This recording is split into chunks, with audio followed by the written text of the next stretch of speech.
লেবাননে ইসরায়েলি বাহিনীর ব্যাপক হামলার তীব্র নিন্দা জানিয়েছে বাংলাদেশ।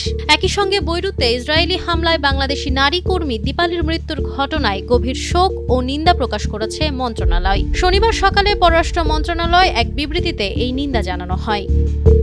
সামাজিক যোগাযোগ মাধ্যমে মন্ত্রণালয়ের ভেরিফাইড অ্যাকাউন্ট থেকে শেয়ার করা বিবৃতিতে বলা হয়েছে, বাংলাদেশ লেবাননের সাম্প্রতিক ইসরায়েলি হামলার তীব্র নিন্দা জানিয়েছে। এই হামলায় বেসামরিক মানুষের প্রাণহানি ও আহত হওয়ার ঘটনা ঘটেছে, যা অঞ্চলে চলমান শান্তি ও স্থিতিশীলতা প্রতিষ্ঠার প্রচেষ্টাকে ক্ষতিগ্রস্ত করছে।